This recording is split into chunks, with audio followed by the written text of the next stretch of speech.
move to our last one for the case study. And let's give the word to Karin, also from Germany, who looked a bit more closely into the overall trends in tourism and how the idea of astrotourism features in those. Karin, please share with us what you have found. Thank you. I have to admit, well, first I would like to express my gratitude to all the speakers. What they told us was a kind of guidebook, how we could go into astrotourism. So what I'm going to tell now is a kind of analysis of input I collected from different sources. And if you get into this topic of astrotourism, you will be surprised, extremely surprised, how much material is already available of different quality. But meanwhile, we have manuals for astrotourism. We have master theses, bachelor theses about the topic. We have so many published articles, meanwhile, about astrotourism. We can see in the internet that this is an international topic. And we can also see in publications like the Dumont Travel Guide, which is really one of the most important German publications on new topics, what you can do in tourism. And even they took in their 2023 edition, they took up for the very first time the astrotourism as a trend. And this is new. And it is the chance which we have in our topic, the chance which actually, Sarah Reich, this was your remark, your quote, because you said some minutes ago, astrotourism, it was a chance for the Kaunertal. And actually, this is what we are talking about. We are talking about creating chances for as many stakeholders as possible. I think this is a kind of wrap up what we heard during the last half hour. Even the Federal German Tourism Agency took up the astrotourism topic, and they are advertising. Meanwhile, I saw this in Austria, the last picture. They are advertising for astrotourism linked to UNESCO World Heritage Sites in Germany. Well, I have made the analysis. What are the travel trends? And maybe the last picture. Stephanie, if you could, yeah, that's it, exactly. I will not go through all the topics on this last picture, but you will find it in the classrooms later.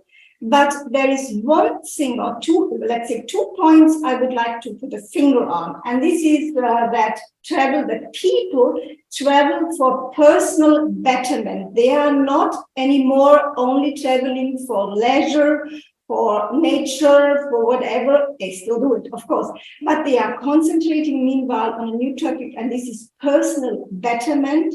And they want to ensure that their travel experience are deeper and more meaningful than ever before, learning something new about themselves in the process. And this was something which came up during the last 45 minutes several times. And coming back to what we are going to do in the breakout rooms, maybe this is something to consider as well. Yeah, this was a very short link to astrotourism, to the travel trends. And I give back to Verena. Well, thank you so much, Karin. And this is really a great launchpad also for our breakout conversations today. So thank you so much. Let's round up the case study here with a big round of applause for our guest speakers and experts. And the applause is one of the buttons in the Zoom, or you can even do it with your hands if you want. But we want to make sure that we thank you all very, very much for giving us this amazing perspective on the valley and how many players have to come together. Now, let us turn to you, the participants, and all the questions that might have come up. We have one of the open, interesting questions here in the chat. that we would want to ask both Sarah and Ernst. It's on the role of the hunters. And Tobias, do you want to ask the question also in person?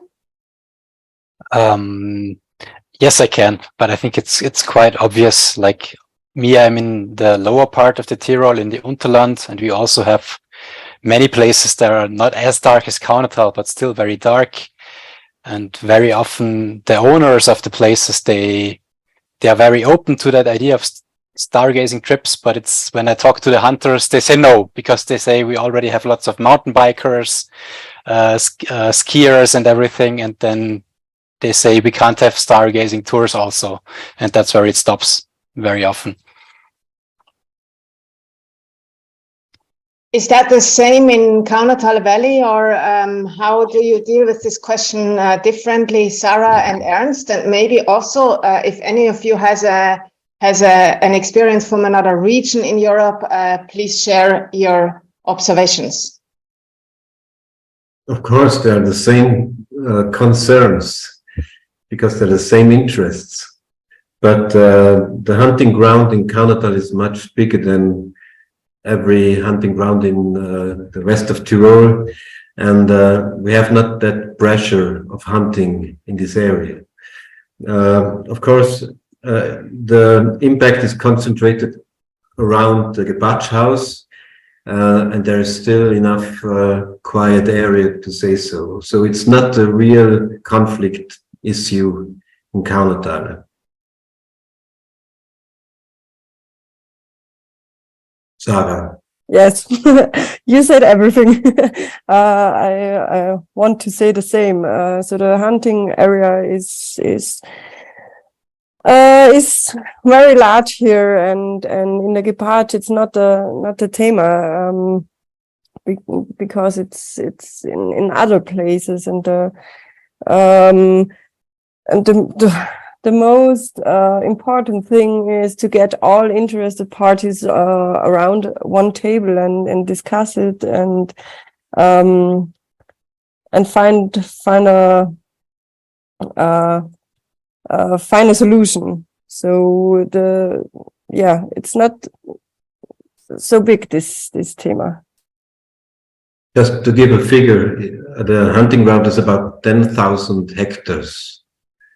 It's more than 30 times larger than every other hunting area, which you have to have the area to be allowed to hunt in your own territory.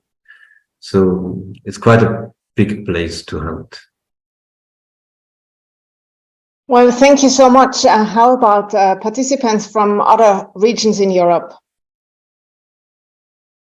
Let's hear from you. Involve yourself, put your cameras on, and tell us whether you have run into any troubles with regards to reconciling the different users' interests in your region when you were introducing the idea of star tourism, let's say to your mayor or to your tourism association or to other partners.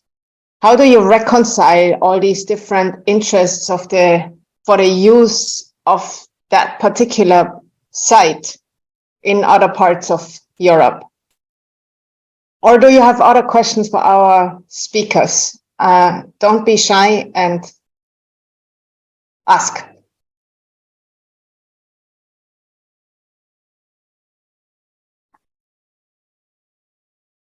Okay, now let's see.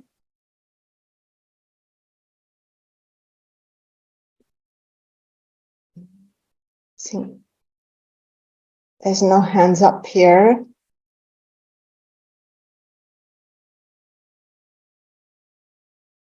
Or any other comments, Andreas, from you, for instance? I think you're also closer to the area where Tobias is trying to reconcile the interests with the hunters.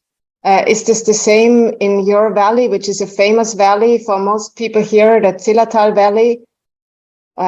It's where the guys came from who brought the Silent Night song to the world. And Zillertal is a very, very famous tourism valley near the border to Germany in Tyrol. How do you deal with all the different interests there, Andreas?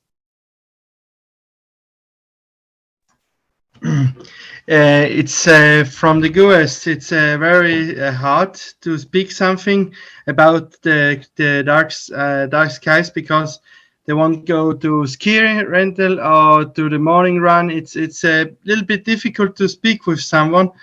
But now I make for the nature park something project in the light pollution. Then I hope I get some with the US and with the local from the locals, and I hope. I have question now in my well in my home in Tux. It's the last resort on the Hintertuxer Glacier. I want to ask someone who will make some look in the sky. I have a good telescope and so, and local people say yes. It's always good for there. And to beginning the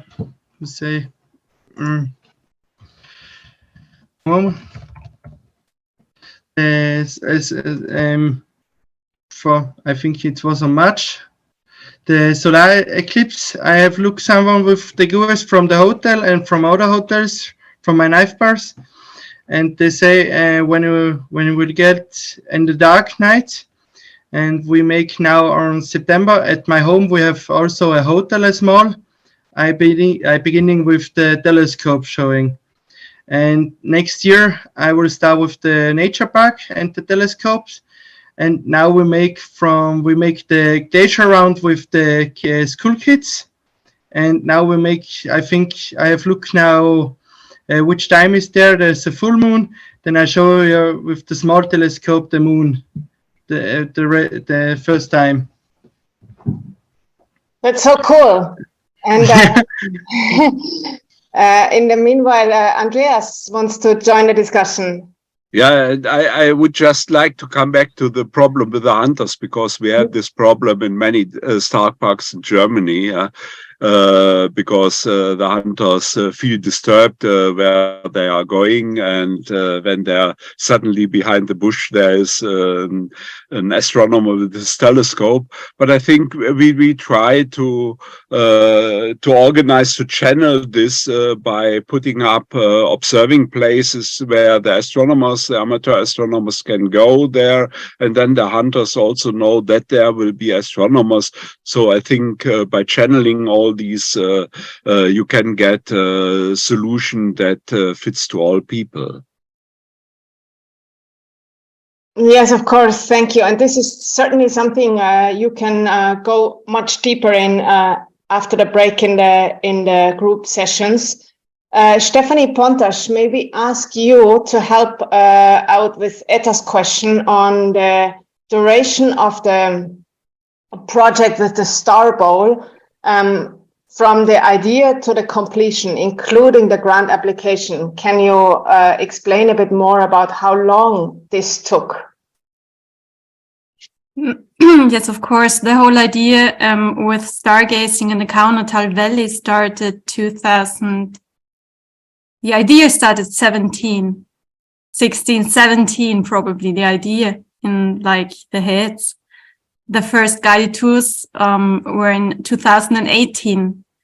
The idea to move on and get more ideas realized in a valley like the Star Bowl was in 19. So we got the grant realized in 20, and the bowl was is finalized like now.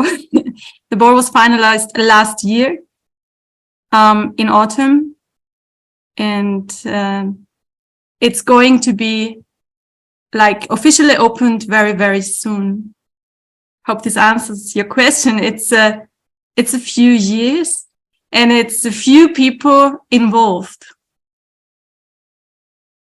So you're really meeting the movers and shakers here who make all this happen in one valley as we speak. And we will now close this session and deepen the exchanges in an exciting setup, because our guests from the Kaunertal Valley and the architects will stay with us in the next hour. So you will now be sent by our technicians into your groups, including the hosts of the groups. And